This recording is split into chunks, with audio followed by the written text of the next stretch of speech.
My name is Terry Fiore, and I'm the president of the New Jersey chapter of ASID. Thank you for joining us today and at this month's roundtable. We're welcoming designers, industry partners, as well as members of the Builders Association of Northern New Jersey today. Today we're going to be discussing the latest news about kitchen appliances and a few thank yous before we begin. Thank you to our sponsors, Sherwin-Williams, Design NJ Magazine, Benjamin Moore, and Fessenden Hall. And thank you to Reno's Appliance for hosting, along with the Builders Association of Northern New Jersey. I'd like to introduce you to Nada Al-Zubi, our Professional Development Director. Our program committee co-chairs are Elena Spina, Martha Drago, and committee member Judy Crook. So Nada, if you would introduce these wonderful speakers today to all of our attendees. Hi, everyone, and welcome. I'll be introducing John Cioletti. Where are you, John? Okay. John is the president and CEO of Reno's Appliances for over 35 years. John Cioletti, along with his brothers, has made Reno's into the ultimate destination for designer appliance in the tri-state area. He is a member of the foundation board for St. Joseph Hospital in Patterson and currently serving the third term as president of the Builders Association of Northern New Jersey, BANNJ, and is also a member of the board of directors of the New Jersey Builders Association, NJBA. Welcome, John. And we have also Eva Hajek, with a passion for cooking and a background in design and education. Becoming Reno's Appliances corporate chef was a job come true for Eva Hajek. Eva enjoys conducting products and cooking demonstrations while interacting with customers and designers. After spending quite a few years hidden in the back of a bakery and restaurant kitchens. Eva is self-taught, but always researching, experimenting, and testing new recipes on her family, friends, and colleagues. So welcome, Eva. Thank you. So, and the platform is all yours. Go ahead. I guess it's up to me. Thank you. I want to thank ASID for the opportunity to share Reno's Appliance with you and to explore what I see happening in the appliance industry in these really unprecedented times. Many of are aware of current offerings in appliances, but some may not be. We'll be giving an overview of different categories and some up-to-date innovation and trends. Please feel free to ask any questions via the chat link, and we'll address them either during or after the presentation. Moving right into, Ava, could you put up the PowerPoint? Let's see if we can put up the PowerPoint. Oh, I can move into it. What are we doing? Getting there? There we go. Change it. Just so you can see, right now in the industry with appliances, like I say here, nearly 90% of builders are having trouble getting appliances. Whether you're a small builder, whether you're even a homeowner, a builder, a multi-unit builder, the availability of different categories has been catastrophic. This, as you can see in this chart here, there's to a major extent, over half are experiencing difficulties in getting appliances. 9%, 38. The 11, I don't know who the 11% are, but they're very, very lucky at this time. It's become terrible to get certain categories, and I can go into, in a few minutes, I'll go into why they are. Good. There's a crippling shortage of containers from overseas, from China. That started in March and April of last year. Many of the container companies have cut back on those to cut their losses and to remain profitable. What's happened now is there are so few containers available that there is a bidding war for them. So containers that may have been $1,800 for a full container surcharge is now $18,000 to $20,000 a container. It's making it very cost prohibitive for vendors to bring things in and to maintain any kind of pricing. With the appliances, we've been very fortunate that they haven't had astronomical price increases yet, but it's still early. There's 2, 3, 4 going on right now, but nothing to the 25 to 30% that a lot of these companies that are bringing the merchandise in from overseas are experiencing. A lot of the factories closed due to COVID, or either they've shut down or they've cut back. Since they've cut back on their production, whether it's for social distancing reasons, whether it's because of COVID itself, it's having the effect. What else we have? The ports. Not only are the containers having a hard time, they're having a hard time unloading them in the ports. There's the backlog in the ports. They're saying about 10% of the longshoremen are out of work due to COVID-19, or whether it's layoffs or just the fact that they're taking extended leave. And their other problem in port, they're not unloading the ships. Again, because the longshoremen aren't there to unload, they're sitting in port for much longer than they normally would. On top of that, once they do get unloaded, the transportation, the trucking cross country is at the slowest it's ever been. You can't get the product moved from point A to point B in any kind of reasonable time frame. Some companies are better at it than others, but there are some that are just not fulfilling their demand at all.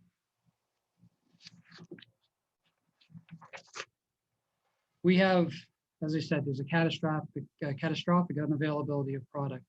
Refrigeration, dishwashers, cooking, certain brands are just, you can't get certain brands worse than others. A lot of them, worst being anyone's coming in from overseas.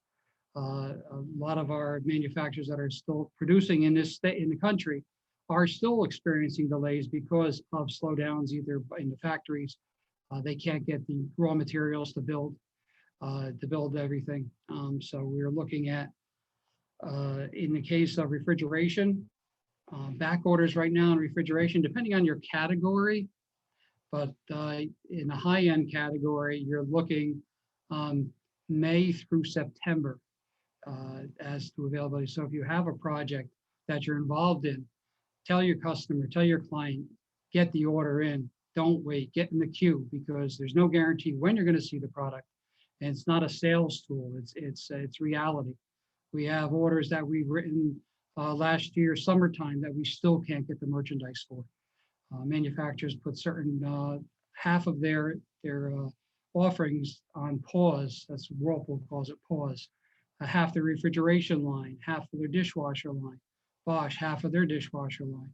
And your high-end companies like a Sub-Zero, Wolf, like the Viking, Decor is not as bad, but they are starting to experience, they're looking at May availability on theirs as well, but better than most. We're trying our best to facilitate everything for our customers, but it's just getting worse instead of better.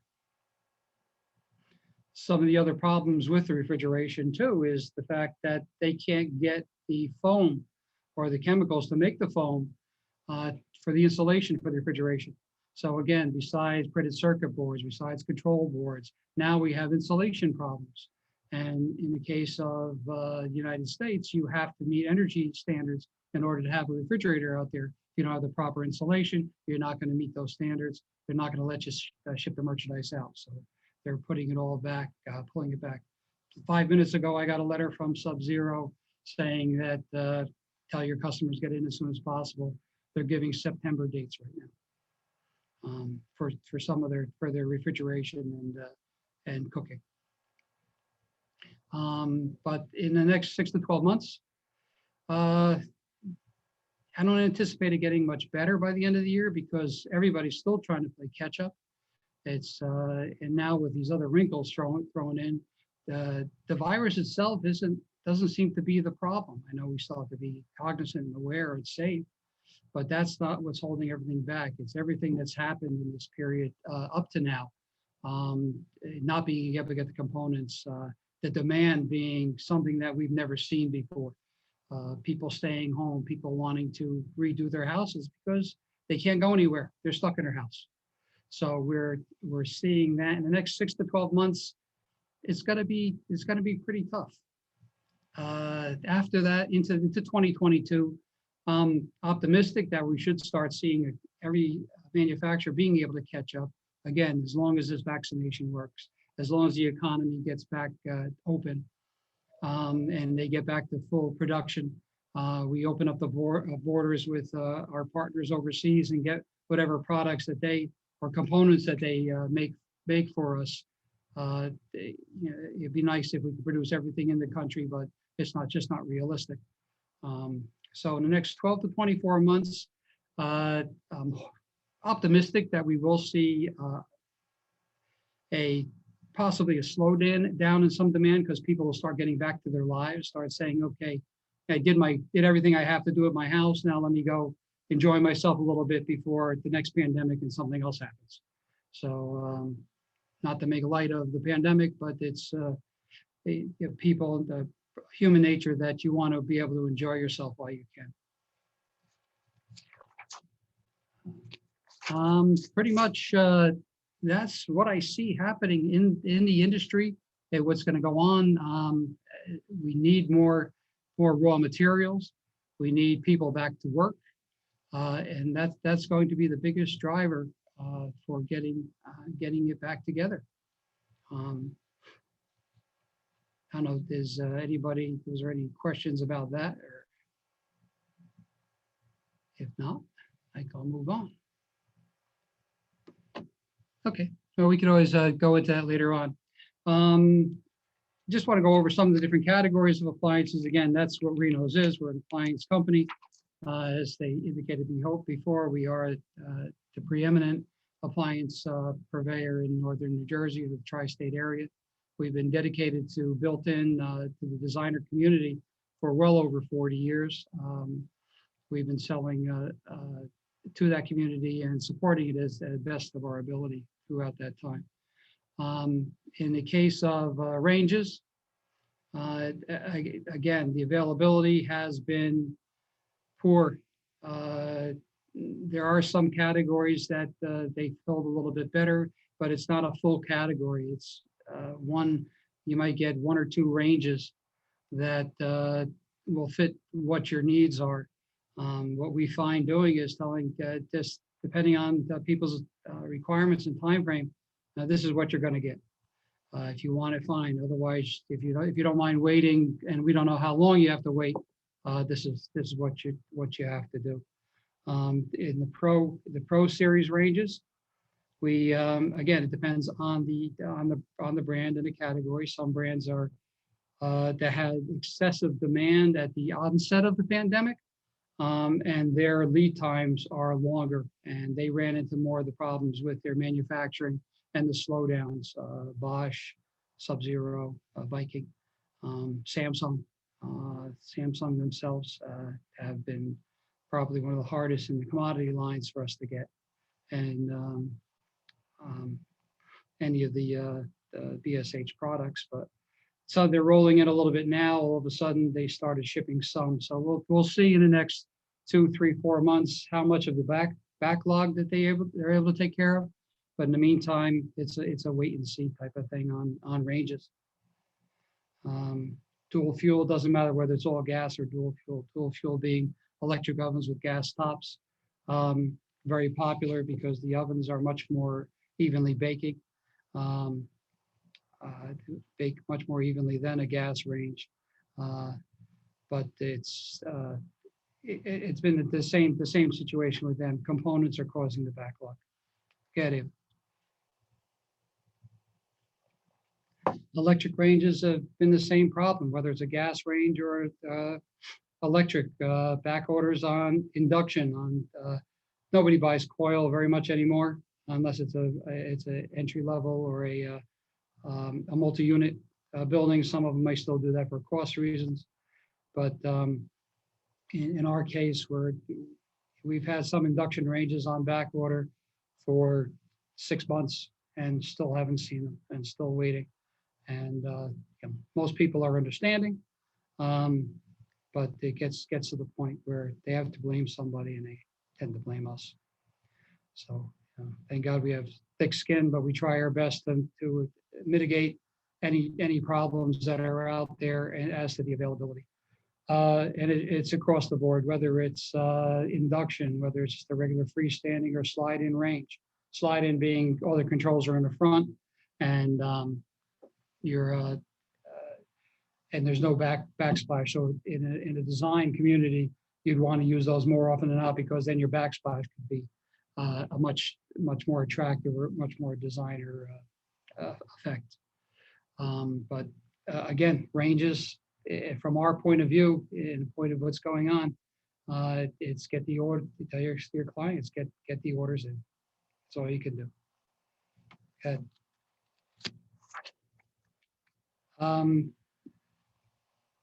Range difference. I just want to tell you, most people don't know the difference between a cooktop and a range top. Cooktop will actually drop into your countertop, and your controls will be up on top. Range tops are more the professional type, where your controls are across the front. This usually a higher BTU unit, usually a little more professional unit. Availability on, again, depending on the same thing, depending on brand. Some brands are more readily available. The KitchenAid has been readily available for the most part. Decor has been readily available for the most part.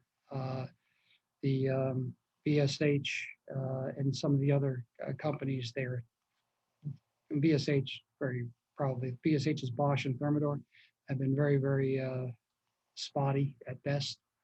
And back orders with those companies are going back like 6-8 months. Okay. Wall ovens. There are really there's a couple brand of gas wall ovens anymore. If you want a gas oven, usually you have to do it in a range. There's only a couple of companies that support gas wall ovens. It might be something to replace an old 24-inch caloric that your mother had in her house. That'll be a gas. Companies like Blue Star, American Range would have a big, bulky, professional oven. But for the most part, the gas wall ovens are not a factor in the industry.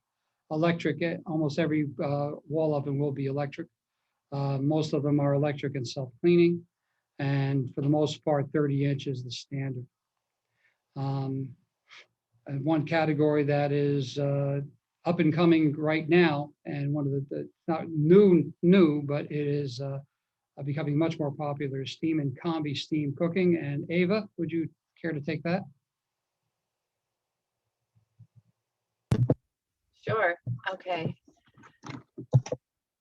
So steam ovens and combi steam ovens are becoming more popular. And one of the questions that I get a lot in the showroom is, why steam? Steam is a much more forgiving way to cook. It's very healthy. You need minimal oils or fats to cook with steam. And it's also very versatile. Some of the steam ovens have the option to have a plumbed water line, but most of them have water containers. What's very versatile about them is that you have multiple options. You can use a steam oven for steam only cooking. You can use it as a traditional dry heat convection oven, or you can utilize both functions at the same time and use both the steam with the dry heat. Steam ovens are also very useful if someone is interested in sous vide cooking. Some of them have a broiler element, so they double as a boiler, and their reheating function is far superior to that of what a microwave will do. A microwave will be much quicker, although, than a steam oven, but the final food quality and the taste is much better using the steam function. A lot of customers will ask, what can you actually cook in a steam oven? So with the steam only feature, I love making hard-boiled eggs. They're always perfect. There's no green lining on the inside of the yolk, and they're perfect every time. And it doesn't matter if you want to do 2 eggs or 2 dozen eggs, it takes the same amount of time. Rice, risotto, quinoa, any kind of grain is always fluffy and wonderful. Seafood and vegetables, of course, are always something good to steam. That's what people traditionally think about with a steam oven. And also any kind of baked goods like cheesecakes or creme brulees that you need that water bath for. This eliminates the water bath, and the steam will help create your perfect dessert. The steam ovens are also very helpful when sanitizing jars for canning or for any other reason that you might need to use that for. The combi steam feature is great for a variety of different foods, especially when you're baking pastries or cakes. The crumb will be better. It will be a more tender, fluffier pastry. And a lot of times the results will be much higher, much bigger.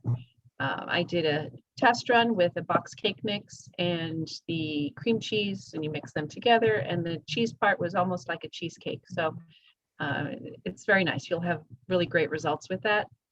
And then it also makes a great convection oven, a traditional oven. You can do anything in a steam oven that you would do in your regular wall oven or your range oven.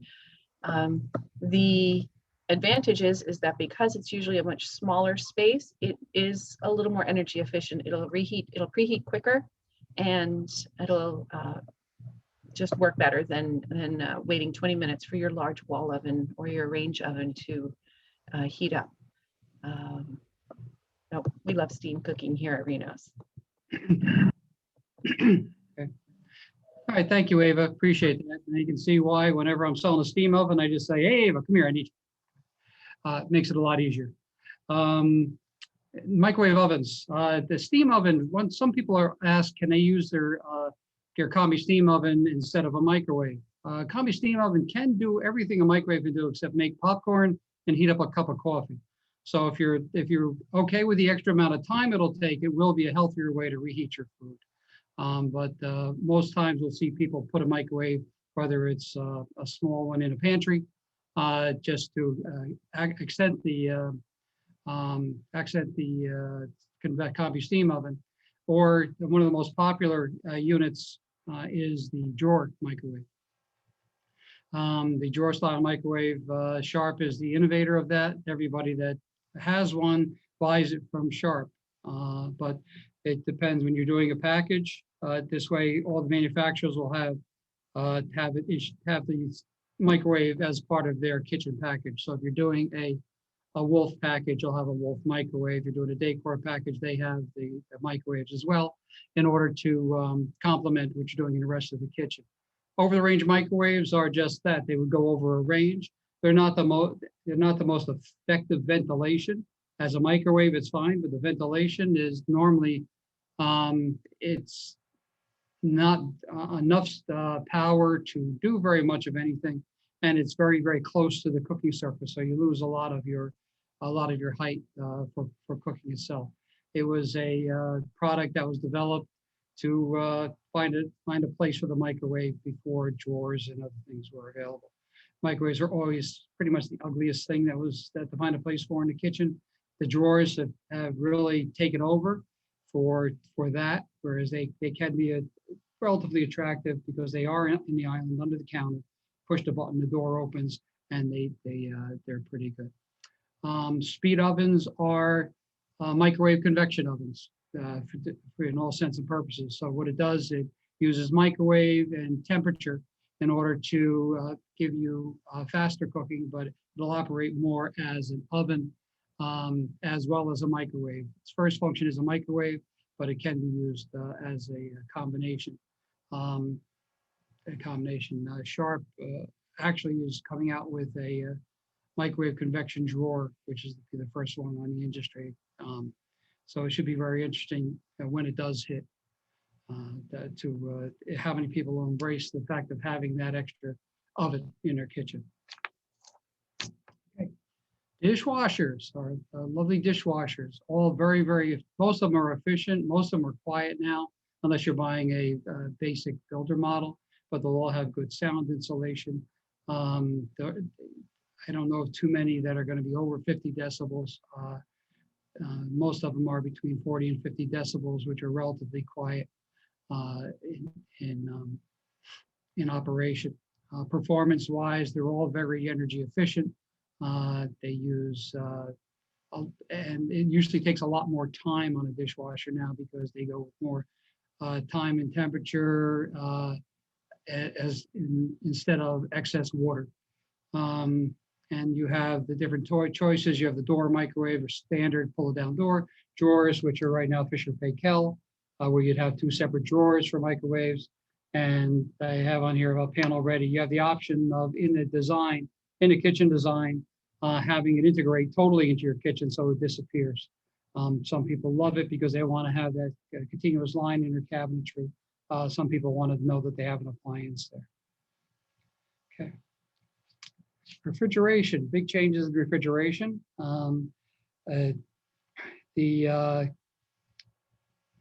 People are confused by counter depth and standard depth. Let's start with that in the commodity lines. Counter depth is when the body of the refrigerator is the same depth as your cabinets, 24 inches, and your doors stick fast. The standard depth are normally 5 to 6 inches deeper, so they'll stand into your kitchen like a pimple unless you find a way to recess it, or if it's at a part of the kitchen that doesn't matter. Thing with counter depth, you have to be very careful now because companies have given you more capacity in these units. The way they did that is by making your doors very thick. When the doors open, they're not open in zero clearance. So you need sometimes 3, 4, 5 inches on either side of the unit before it either hits a countertop or hits a cabinet.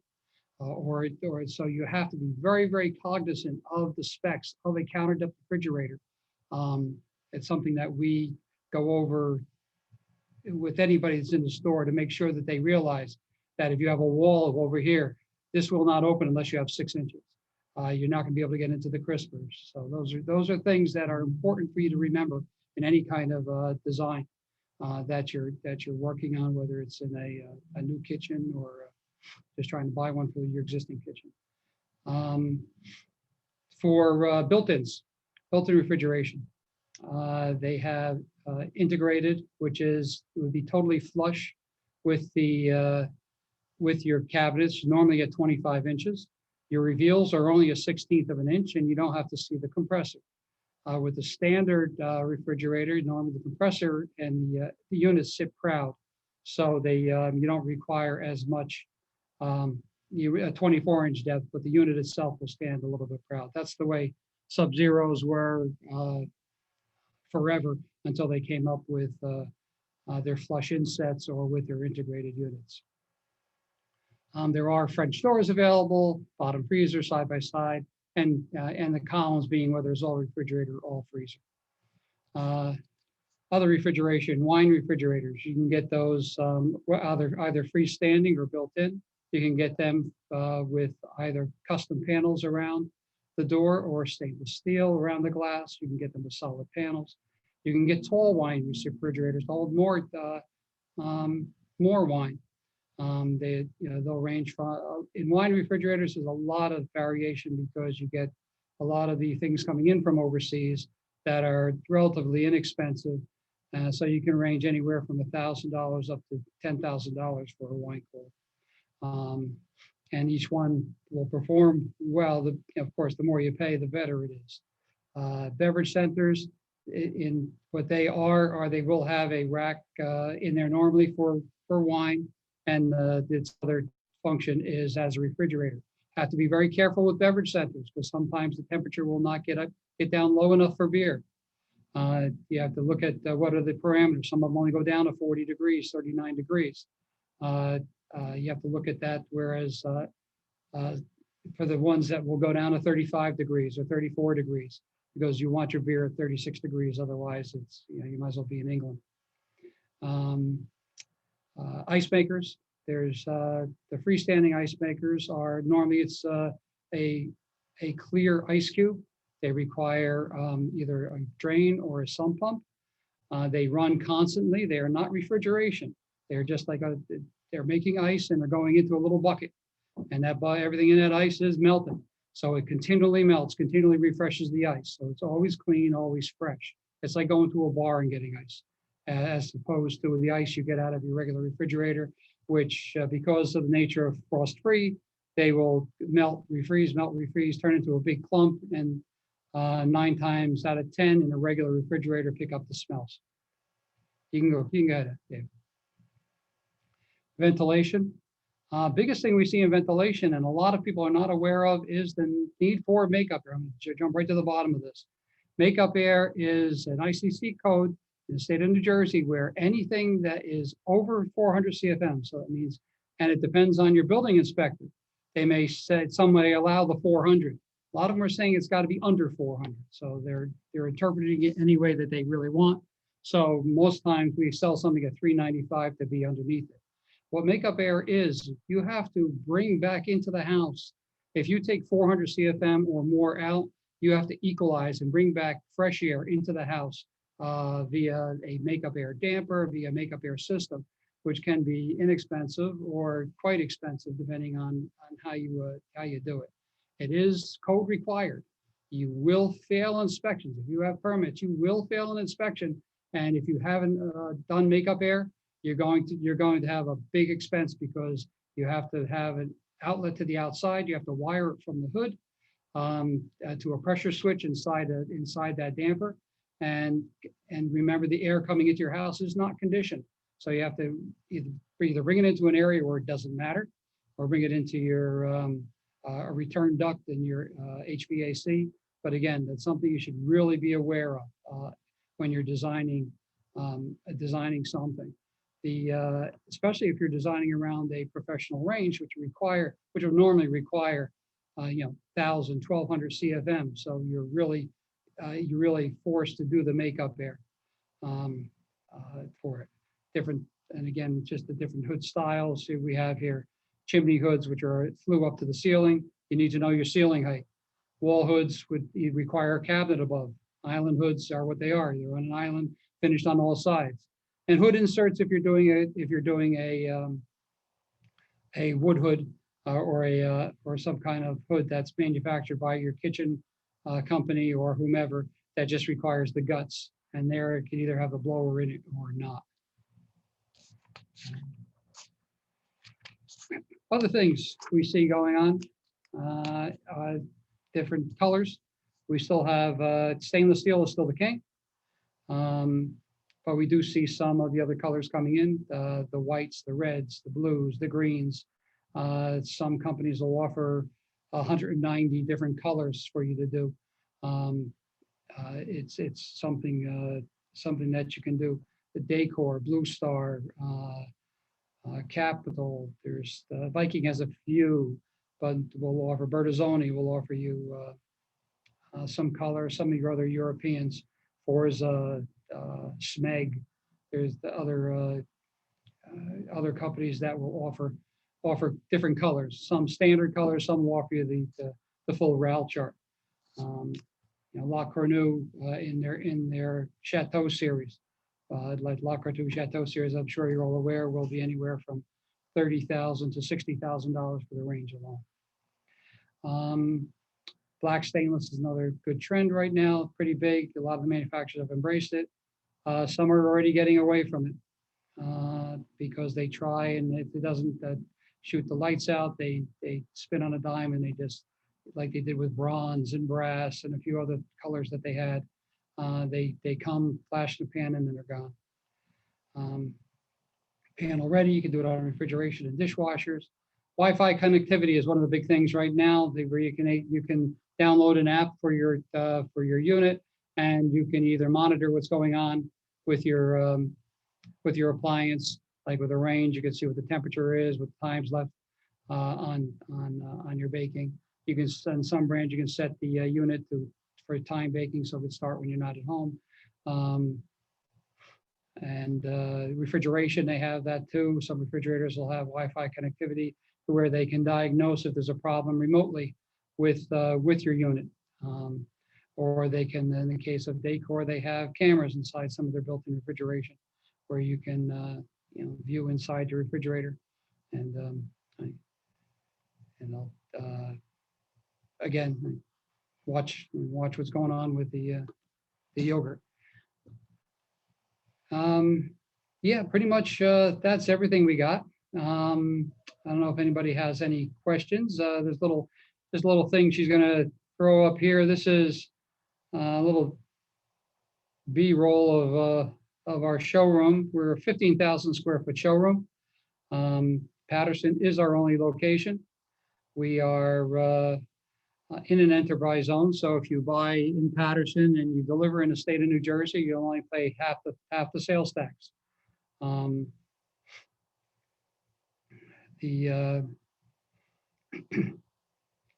we are, as you can see, we do we have anything for social distancing to protect our people and our clientele.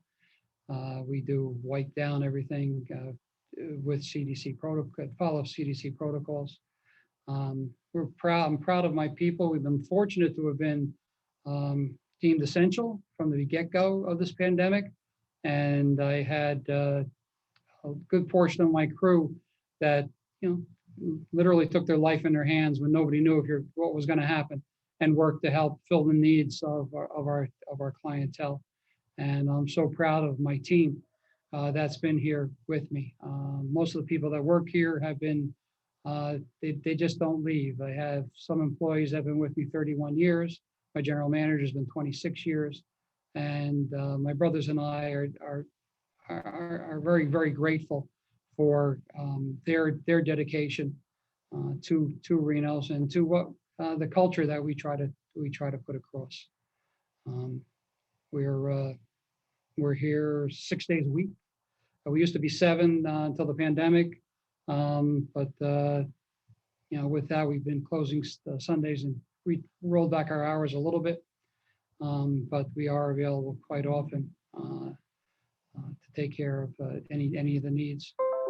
So that's pretty much all I have. I don't know if there's any questions. Yep, John, there's a few questions that have come through. Okay.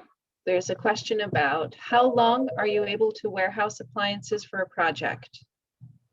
How am I allowed to warehouse them? It's tough to warehouse them. Pretty much I need to know when they're going to be needed, and we're bringing them in just in time. Right now I have a 27,000 square foot warehouse with about 40,000 square feet of merchandise in. We have been bringing in the merchandise all along because we wanted to be as fulfilling as possible to our clientele. For the most part, we've been 98% effective. It's starting to leak a little bit because some of the pieces just aren't coming, but we've been forthcoming with everybody. The fact that we can't make the promise of when it's going to be, but we will. If it comes down to, a product that we know is going to be an issue, it is available, we will bring it in. Client would have to pay for it, but we would bring it in and house it. But it's really on a case-by-case basis. We try not to want to sit on anything too long for a couple of reasons. If there's a problem with the unit or a concealed damage, the manufacturer won't take it back from us over 30 days. So if we have something that's in our warehouse over 30 days, 6 months later, we go to deliver and it has a dent that we couldn't see. It's what it is. We get either stuck with it, or the customer is going to have to wait another 6 to 8 months or take the damaged unit. So we try to do just-in-time deliveries. We're still, we have a lot of sleepless nights in order to accomplish that. Um, and but it's that part we're good at. We're good at our logistics. We're good at getting things to people when we have to. There is a rare occasion when we do fall short, mainly because the manufacturer didn't get us the merchandise, and through no fault of ours of ordering it. We order everything as soon as we get the orders. Great, thank you. The next question is, what are your thoughts on downdrafts behind pro ranges? Uh, Downdraft behind a pro range, depending on the only brand that I try to sell with that function is the Decor, because it's designed specifically to go behind a pro range, and it goes up 15 inches. So you get some decent capture. Downdrafts themselves are against the laws of physics. So a hood is always better, but in design, some people, they just don't want to have the big hood up there. Other choices, instead of doing a downdraft, is to do, and you don't want a big hood, is to do these inserts or the hoods that mount right into the ceiling or flush into the ceiling. They don't have capture area, but they do have you can put a little soffit around it and make it so it's virtually flush at your ceiling line. That'll not as effective, but more effective than say a downdraft. But I think the only other one, and you have to be careful what you put it behind too, because you cannot put a downdraft behind a grill or a griddle. It's behind some firm. The manufacturers that do offer them will offer one as well. They offer best offers theirs to go behind anybody's, because there's no blower, it comes out the bottom. But they tell you not to use it behind a grill or a griddle because of the flare-ups, and they're just not going to be able to be effective. Thank you. The next question is, are white kitchen appliances still popular? Popular. They are not as popular as a darker color, but there is the place for them. They're more popular than say the reds or the more vibrant. You'll see more white kitchens. Problem you have with white, all the whites are different. If you can't do a full suite in one brand, if you try to do a white refrigerator or white this, white that, they're not going to match. GE Cafe is one of the few that have a full line of everything in white with the brass, white with copper. They have different handles. So they're about one of the only ones that'll offer a full complement of, with the refrigeration and everything else. Decor will offer their color match. So you can do whatever shade of white you need. If you have a swatch or a chip that you're trying to match, they can do that to their ranges, their wall ovens. But it's we do see more people doing white kitchens. Whether it's white appliances, it's tough. Thank you. The next question, what is the difference on the front loading washers versus the top loading? I feel the front loading always gets moldy. It's well, the front load, it's a petri dish. If you leave the door closed, it's going to get moldy. It's just, again, there's nothing you can do about that besides leave the door ajar, wipe out the rim. There are some brands now that are addressing it. Whirlpool Corporation, Whirlpool Maytag, their laundry, they have fans built into it to help dry out their washer. General Electric has washing machines with microband technology, and any of the plastics that touch water are of this material, and they do not mold. So, and they also have a fan built into their units. They've been very popular. Unfortunately, too popular because their dryers have been on back order for 6 to 8 months. And it's stopped. Their washers came in, but their dryers didn't. So that's been an issue. For some reason, they couldn't get the igniters for their dryers and or some other component, and it's been. Even though I'd like to sell their laundry because of the microband, because of the issues people have, it's painful because either I'm loaning a dryer or I'm just disappointing people where they have a washer. We tell them don't throw. That's the other thing. We tell people now, don't throw away your old appliances. Don't give them to your friend. Don't give them to your church. Hold on to them until you know you're going to get your stuff, because it's you want to make sure you have something. We can loan certain things, but we can't loan everything. We can't loan pro ranges. We can't loan built-in refrigerators, but we can loan freestanding refrigerators and things for people. But if I had to loan one to everybody that's waiting, I'd have a couple hundred pieces of open equipment that I couldn't sell as new. Okay. And just the thing on the top loaders, because it's open more, it breathes more. So less, there's probably still mold in there, just you just don't smell it. Because there's still water sitting in that bottom, in the pump, in that area below the tub. It's probably just something that just doesn't accumulate like it does on a front loader, because that's a sealed area. Thank you. And the last question right now is, it's always best to use one brand to match stainless steel finish. However, on the occasions where the brand does not offer all products, what advice can you give to help match the stainless steel? Matching stainless, if they're not right up against each other, depending on the lighting in the kitchen, there's a good chance you're not going to notice the difference. If it's a brush, a brush stainless steel, the ones you're going to have big differences are if they're a print shield or a smudge proof, because that's not really, that's got some kind of finish on it, on the stainless. It's, if you want to make sure your thing is magnetic, that you put a magnet on your refrigerator, get like a smudge proof or one of those, because whatever material they're using, you can always put a magnet on it. But yeah, to match the stainless, he said if you can't stay with the brand, and even staying with the brand, you're not guaranteed the fact it's going to match identical. It's unless you're finishing that refrigerator panel next to the range on the same assembly line, it's going to finish differently. It's going to look differently under the different lighting. So it's not as drastic if you have to change brands, if you have to move from one brand to the other. Usually to buy one brand is, it's something, again, the brands that offer different colors, like in the black stainless, in the graphite steel, or the brands like a Decor, they have a full line of that, the graphite steel. There you might want to, because then there, if you have to match something else to that in a black stainless, those colors would be off a little bit.